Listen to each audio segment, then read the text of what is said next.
नमस्कार, स्वागत है आपका। आप देख रहे हैं हमारी खास पेशकश यूपी का रण। मैं हूं आपके साथ कुमार कुणाल धीरज। विधानसभा उपचुनाव से पहले बीजेपी उत्तर प्रदेश में राष्ट्रवाद के मुद्दे को धार देने में जुटी है। इसके लिए हर घर तिरंगा अभियान को लेकर बीजेपी की राज्य स्तरीय कार्यशाला आयोजित होगी। बीजेपी कार्यशाला में प्रदेश अध्यक्ष भूपेंद्र चौधरी और महामंत्री संगठन के धर्मपाल भी मौजूद रहेंगे। प्रदेश स्तरीय कार्यशाला में बीजेपी के प्रदेश पदाधिकारी, क्षेत्रीय अध्यक्ष, क्षेत्रीय प्रभारी, जिलाध्यक्ष, जिला प्रभारी, मोर्चों के प्रदेश अध्यक्ष व हर घर तिरंगा अभियान के क्षेत्र और जिलों के संयोजक मौजूद रहेंगे। वहीं मुख्यमंत्री योगी आदित्यनाथ आज गोंडा जिले के दौरे पर रहेंगे। वो देवीपाटन मंडल के विकास कार्यों की समीक्षा करेंगे। वैसे कहा जाता है कि एक लीडर वो होता है जो रास्ता जानता है, रास्ते पर चलता है और रास्ता दिखाता है। हमारे देश में ऐसे कई नेता हुए हैं, लेकिन इन दिनों जिनकी सबसे ज्यादा चर्चा है वो है राहुल गांधी और अखिलेश यादव। लोकसभा चुनाव में अखिलेश यादव और राहुल गांधी की जोड़ी ने उत्तर प्रदेश की राजनीति में एक नई दिशा दी। इस सियासी गठबंधन ने बीजेपी को बहुमत के आंकड़े तक पहुंचने से रोका तो एक दशक से हाशिए पर रहे विपक्ष को संसद में नई ऊर्जा देने का काम भी किया।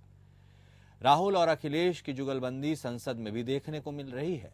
राहुल और अखिलेश का कॉन्फिडेंस बता रहा है कि यह साझेदारी लंबी चल सकती है। ऐसे में सवाल यह है कि क्या बीजेपी को 2027 में बड़ी चुनौती मिल सकती है? यूपी में होने वाले विधानसभा चुनावों में बीजेपी यूपी के दो लड़कों का सियासी चक्रव्यूह कैसे भेदेगी? जुलाई महीने की पहली तारीख थी। 18वीं लोकसभा का संसद में पहला सत्र चल रहा था। पहली बार नेता प्रतिपक्ष के तौर पर राहुल गांधी संसद में बोल रहे थे। भाषण की शुरुआत में ही राहुल गांधी ने संविधान का जिक्र किया, भगवान शंकर की तस्वीर दिखाई। 10 साल में पहली बार सरकार बैकफुट पर नजर आई। इसके बाद जुलाई का ही महीना और 29 तारीख 18वीं लोकसभा का पहला बजट सत्र चल रहा था। राहुल गांधी ने फिर भगवान शिव का जिक्र किया, महाभारत की कहानी सुनाई, चक्रव्यूह का किस्सा बताया और बता दिया कि इंडिया गठबंधन की राजनीति किस राह पर बढ़ने वाली है। सफेद टी शर्ट, हल्की बड़ी दाढ़ी और फुल कॉन्फिडेंस से सरकार पर तीखे वार। राहुल गांधी जब भी संसद में आते हैं ऐसे ही नजर आते हैं। सरकार वही है, लेकिन राहुल गांधी के शब्दों में पहले से कहीं ज्यादा तेज धार है जो सीधे सत्ता को ललकारती है। बदला अंदाज है, बदले हुए तेवर हैं और सिर्फ राहुल गांधी ही नहीं बल्कि अखिलेश यादव भी सरकार को घेरने का कोई मौका नहीं छोड़ते हैं। बजट सत्र पर चर्चा के दौरान अनुराग ठाकुर जातिगत जनगणना पर राहुल गांधी को घेर रहे थे तो जवाब अखिलेश यादव की तरफ से आया। अभी तो नई सरकार बने 2 महीने हुए हैं, लेकिन संसद में राहुल और अखिलेश यादव की जिस तरह की केमिस्ट्री नजर आ रही है वो बताती है कि यूपी के लड़कों का साझेदारी लंबी चलने वाली है और बीजेपी के लिए बड़ी चुनौती बनने वाली है। लेकिन सवाल ये है कि राहुल अखिलेश सरकार पर क्यों हमलावर हैं? यूपी के दो लड़के सरकार के लिए कितनी चुनौती है? और सबसे बड़ा सवाल ये कि राहुल और अखिलेश के कॉन्फिडेंस की वजह क्या है? नीट का मुद्दा हो, जातिगत जनगणना की बात हो या फिर बजट संसद में जब भी मौका मिला राहुल और अखिलेश की गजब की जुगलबंदी देखने को मिली है। दोनों ने लगातार एक ही अंदाज में सरकार को घेरने में कोई कसर नहीं छोड़ी। संसद के अंदर ही नहीं बल्कि संसद के बाहर भी यूपी के लड़कों की जोड़ी सरकार को हर मोर्चे पर चुनौती दे रही है। दोनों आत्मविश्वास से लबरेज नजर आते हैं, जिसकी सबसे बड़ी वजह है यूपी में बीजेपी की करारी हार। साफ है कि 2014 में प्रधानमंत्री नरेंद्र मोदी की करिश्मे से बीजेपी को जो उत्थान मिला था उसका असर यूपी में कम होता जा रहा है। ऐसे में राहुल गांधी और अखिलेश यादव को देश के सबसे बड़े सियासी सूबे में फिर से सत्ता हासिल करने का मुफीद मौका नजर आ रहा है।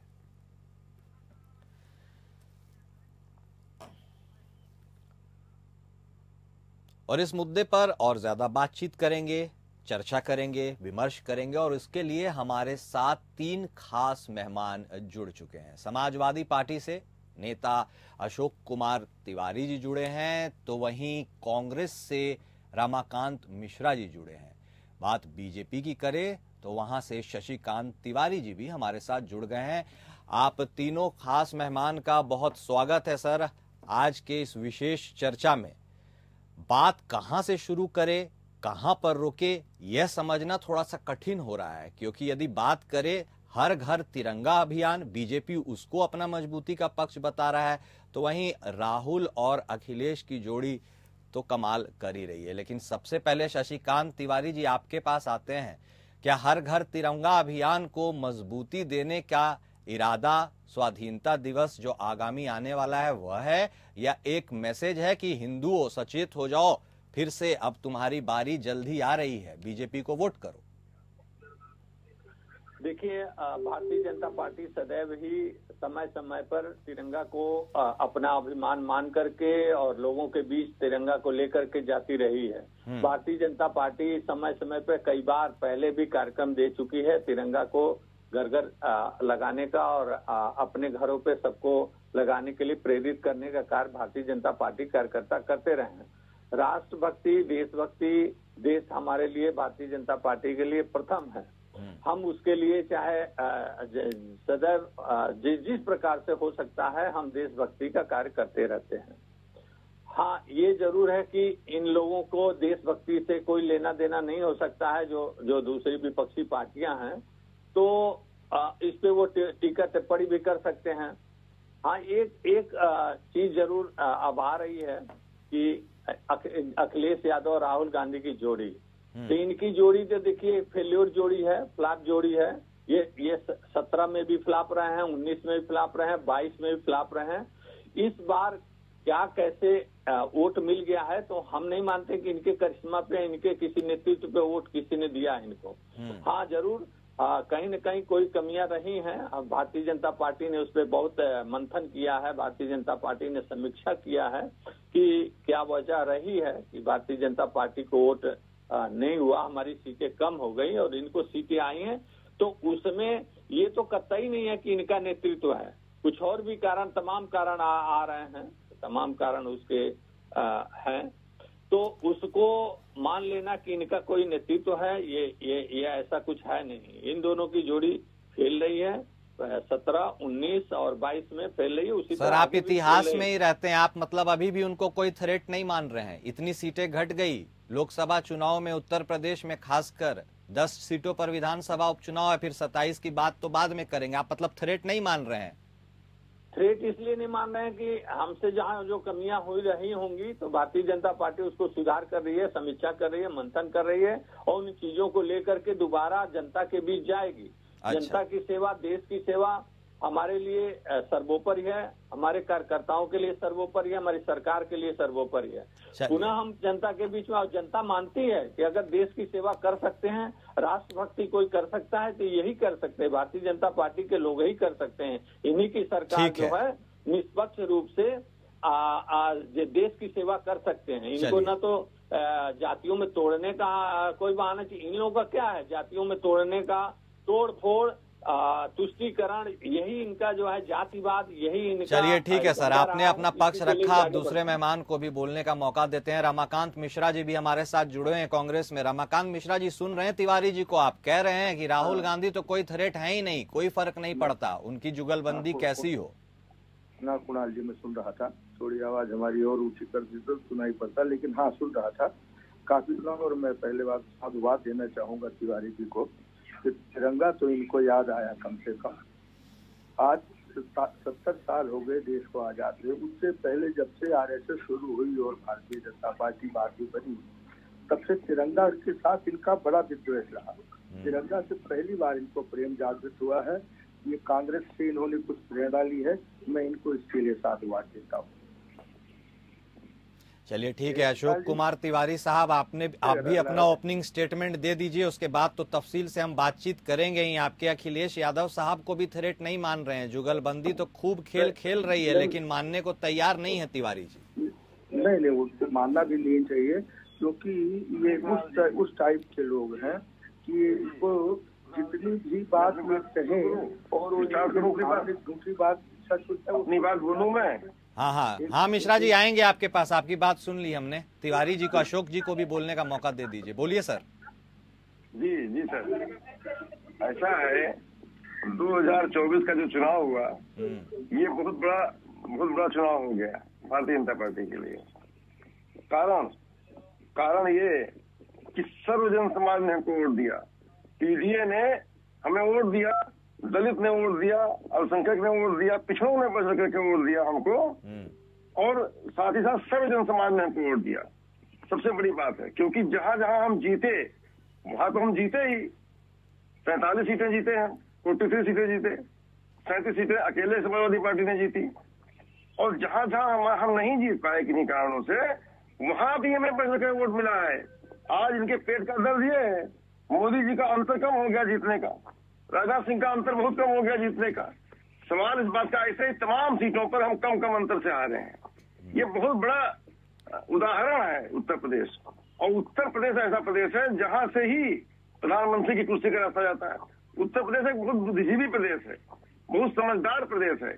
उत्तर प्रदेश ने सब मुद्दों पर, सारे मुद्दों को समझा, महंगाई को समझा, बेरोजगारी को समझा, किसानों के समस्या को समझा, किसानों के लताड़ा किसानों को जो है भारत सरकार ने उसको समझा, युवाओं के दर्द को समझा।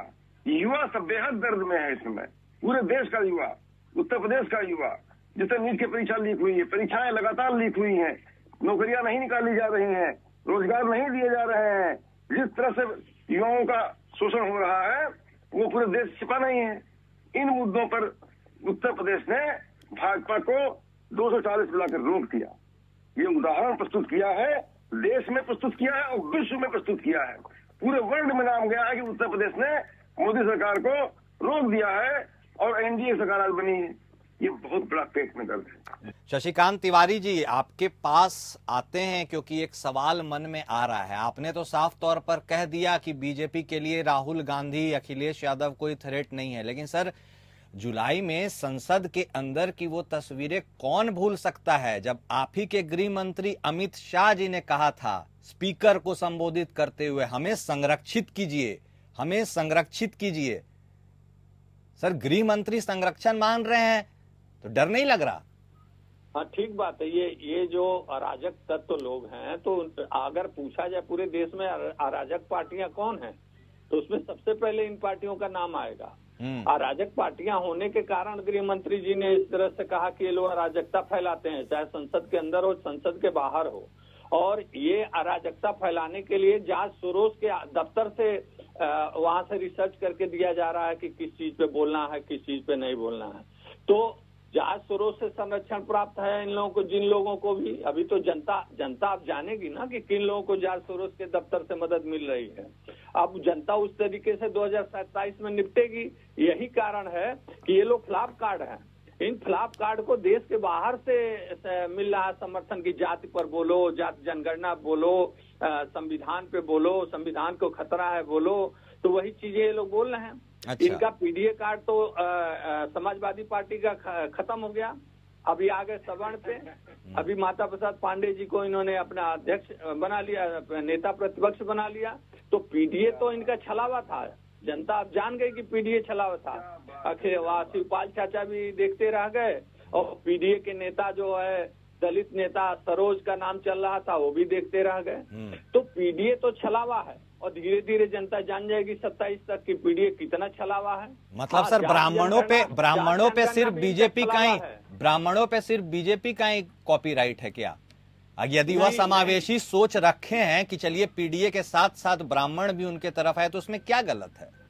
हाँ नहीं, तो ब्राह्मण को कहाँ इन्होंने सम्मान दिए? तो पीडीए करते दिए तो सर आप ही तो बोल रहे हैं, नेता प्रतिपक्ष भी ब्राह्मण को बनाए। हमारे साथी तिवारी जी कल तक जो है हमारे हर डिबेट पे पीडीए का वो करते रहे, पीडीए की तरफदारी करते रहे। आज कहाँ चला गया पीडीए? हाँ बता रहे हैं, जवाब दे रहे हैं। तिवारी जी बताइए, अशोक कुमार तिवारी जी बताइए। जी, हमारे साथी की भूलने की बहुत आदत है। जब से पीडीए का नारा दिया है माननीय अखिलेश जी ने स्पष्ट रूप से कहा है, हमने भी लगातार हर डिबेट में कहा है, और माननीय राष्ट्रीय अध्यक्ष जी ने कहा है कि हमारे पीडीए में क्या क्या जातियां हैं। पीडीए में पिछड़ा है, दलित है, अल्पसंख्यक है, आधी आबादी है, आदिवासी हैं और अगड़े हैं। अगड़े कहना भूलते नहीं थे माननीय राष्ट्रीय अध्यक्ष जी, और आज अगड़ों को पीडीए से ही अगड़े को, यानी माता प्रसाद पांडे जी को, जो कि पुरोधा है सामाजिक न्याय के लड़ाई लड़ने के, जो कि पिछड़ों के चाहने वाले हैं, पिछड़े जिनको दलित चाहते हैं, दलित सर्वमान्य नेता मानते हैं जिनको अपना, ऐसे माता साहब पांडे जी को, जिनको दलित चाहता है, पिछड़ा चाहता है, अल्पसंख्यक चाहता है, अगड़ा भी चाहता है, आधी आबादी चाहती है, आदिवासी चाहते हैं, सर्वमान्य नेता हमारे हैं और वरिष्ठ नेता है, अनुभवी नेता है, उनको सम्मान देते हुए आज बनाया गया है, तो इनके पेट में दर्द हो रहा है, आज पेट दर्द हो रहा है। और जो पीडीए हमारे साथ मुस्तैदी से खड़ा है, हमें 2 मिनट समय दीजिएगा बोलने का। पीडीए हमारे साथ मुस्तैदी से खड़ा है और दलित खड़ा है, जिसका हक छीना है आपने, पिछड़ा खड़ा है जिसका हक छीना है आपने, आरक्षण छीना है जिसका आपने। ये कोई संविधान बदलने की ही बात नहीं है, ये आरक्षण छीना है आपने, क्योंकि आपने सरकारी नौकरियां निकाली नहीं है, आउटसोर्सिंग कराई है, प्राइवेटाइजेशन कराया है, परीक्षाएं लीक कराई है, इस तरह से आपने हक छीना है और दलितों का हक छीना है। और दलित बेचारा नौकरियों पर आश्रित होता है, आरक्षण पर आश्रित होता है, उसके विकास को आपने रोक दिया है। आज पिछड़ों के 75,000 शिक्षक भर्ती डाला हुआ, इसमें तमाम नौकरियां उनकी छीन ली गई और कोर्ट के भी गाइडलाइन को आपने पूरी तरह से नहीं माना है। सवाल इस बात का है, सब जानते हैं, आज पीडीए जाग गया है, आज दलित जाग गया है, पिछड़ा जाग गया है, वो अपने हक की लड़ाई लड़ रहा है। आपको हराना चाहता है 27 में, आपको 10 के 10 उपचुनाव हराना चाहते हैं, जब आप हार जाएंगे तब आपकी धरती आपके पैर तले निकल गई है। चलिए ठीक है, रमाकांत मिश्रा साहब, आप भी बताइए, कुछ देख रहे हैं बीजेपी आक्रामक हो रही है और आपको डिफेंसिव मोड में रहने के लिए ही एक स्पष्ट इशारा भी दिया जा रहा है कि आप कितना भी उछल कूद कर लें आगे नहीं आ पाएंगे। जवाब दीजिए। और भाजपा अंदरूनी कला से जूझ रही है, इसमें भाजपा अंदरूनी कला में चली गई है, क्योंकि बैक फुट पर है। अशोक साहब आएंगे आपके पास आएंगे। रमाकांत साहब भी बहुत देर से वेट में है, बोलने दीजिए। जी कुणाल जी, अभी थोड़ी देर आपको बहुत अच्छी बात एक बजी संसद में आदरणीय हमारे गृह मंत्री जी सुरक्षा मांग रहे थे, वो वहां से सुरक्षा मांग रहे थे, हमारे स्पीकर महोदय से। देश का घोषित अपराधी भी अगर सुरक्षा मांगे तो फिर अपने दिल में ये बात की तसल्ली होनी चाहिए कि अखिलेश और राहुल की जोड़ी बड़ी मजबूत होगी। उनसे घबरा के अगर सुरक्षा मांगते हैं गृह मंत्री, तो इसका मतलब है कि बहुत कुछ असर कर रहा है, बहुत कुछ असर कर रहा है, बहुत खौफ हो, तो बहुत डर है उनको। और जो जिस बात को बार बार हमारे दूसरे जी बोलिए। कोई खौफ नहीं है उन दोनों का, ये खौफ उनके चेहरे से नहीं, ये उस संसद में बैठे हुए उसके सांसदों से नजर आ जाता है, प्रधानमंत्री से नजर आता है, राजनाथ सिंह जी से नजर आता है, जब संसद में खड़े होकर के वहां पे चलती हुई संसद में राहुल गांधी के खिलाफ खड़ा होकर के, और वो कहते हैं उसके ऊपर बयान देते हैं डिफेंस के ऊपर, ये संसद में तब वहां नजर आ जाता है कि कितनी दहशत उनके बीच में है। और रही बात उत्तर प्रदेश की, उत्तर प्रदेश ने जो आज एक मापदंड तय कर दिया है इस चुनाव के बाद, इनकी नींद खराब कर दी है, इनको नींद नहीं आ रही है। ये कम से कम 35 सीट जीते, 35 में 12 सीट तो इसकी बेईमानी की है जो डीएम और प्रशासन की मदद से वहां पे जिताई गई है। कुल 20 सीटें इनके पास मौजूद थी, और वो भी वो सीटें मौजूद है जिसमें हमारे आदरणीय प्रधानमंत्री जी जो दावा करते थे रिकॉर्ड मतों से जीतेंगे, वो किसी तरीके से बच करके वहां पे जीत पाएंगे। तो ये उत्तर प्रदेश, चलिए तो ये उत्तर प्रदेश का हाल है। शशिकांत तिवारी जी, एक सवाल का जवाब दे दीजिए। हर घर तिरंगा अभियान, शान प्रोग्राम, सब कुछ आप शुरू कर रहे हैं, लेकिन आज जब इस प्रोग्राम की शुरुआत हो रही है सर, आज जब इस प्रोग्राम की शुरुआत हो रही है, तब योगी आदित्यनाथ गोंडा के दौरे पर निकल गए, वो क्यों नहीं शामिल हो रहे हैं? नहीं, देखिए, पार्टी द्वारा दिया गया अभियान है और योगी जी का कार्यक्रम पहले से गोंडा और बलरामपुर में लगा हुआ है, और आगे चल करके योगी जी भारतीय जनता पार्टी के हर कार्यक्रम का नेतृत्व किए हैं, आगे भी करते रहेंगे। और सुनिए, अभी हमारे साथी कह रहे हैं, देखो ये लोग जो है कांग्रेस जातीय जनगणना दोनों जने मांग रहे हैं, कांग्रेस और समाजवादी पार्टी। जातीय जनगणना जब जाति पूछ लिया राहुल गांधी का तो नाराज हो गए। अखिलेश यादव एक मिश्रा पत्रकार का जात पूछ करके धक्का मरवा करके उसको बाहर निकलवा दिए। और पीडीए इनका इतने हैं कि एमओआई, केवल पीडीए में एमओआई का ही संरक्षण है। एक दलित लड़की अयोध्या में बलात्कार कर दिया इनके पार्टी के कार्यकर्ता ने, एक नेता ने, तो आज वो डिफेंड कर रहे हैं कि डीएनए टेस्ट होना चाहिए, डिफेंड कर रहे हैं अखिलेश यादव जी।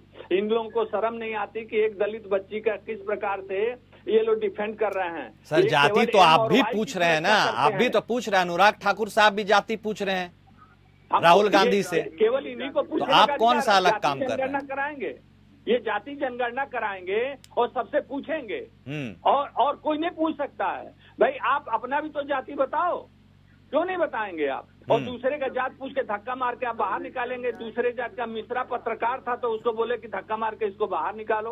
और आज एक दलित बच्ची का बलात्कार एक मोइन खान ने कर दिया तो कह रहे हैं डीएनए टेस्ट करके उसको बचाओ। इनकी सरकार होती तो बचा भी ले जाते। इनकी सरकार में तो जितने बम फोड़ने वाले आतंकवादी थे उनको भी इन्होंने रिहा कर दिया। जो बनारस और अयोध्या और लखनऊ में कचहरी में बम फोड़े उनको इन लोगों ने रिहा करा दिया। तो ये पूरा देश जानता है कि इनके पीडीए का मतलब एमओआई, केवल एमओआई को सुरक्षा देंगे। एक मोइन खान को सुरक्षा देंगे। ये मोइन खान बलात्कार में फंस गए तो ये डीएनए टेस्ट करा करके मांग कर रहे हैं। एक बार नहीं गए वहां अयोध्या में उस बच्ची के घर। तो इन लोगों का जो पीडीए है एमओआई है। चलिए ठीक है, ये तो आप केवल देश को तोड़ना है। हाँ ठीक है, चलिए ठीक है, आपकी भी अपनी बातें हैं, उनकी भी कुछ अपनी बातें हैं। तय तो जनता को करना है और जनता जल्द ही जवाब देगी। आप सब कमर कसे तो हुए हैं, लेकिन देखिए कि किसकी फ्लाइट टेक ऑफ करती है और कौन रनवे पे ही रह जाता है। आप सभी खास मेहमान हमारे साथ जुड़े, आपने अपना वक्त दिया, उसके लिए आपका बेहद शुक्रिया। यूपी का रण बेहद दिलचस्प होता हुआ नजर आ रहा है और इसकी बानगी शुरुआत होगी जो आने वाले 10 विधानसभा के उपचुनाव हैं। देखते रहिए आगे क्या क्या होता है। आरोप प्रत्यारोप का सिलसिला यूं ही सरपट गति से दौड़ता रहेगा। हमारे साथ फिलहाल इस खास पेशकश में इतना ही। नमस्कार।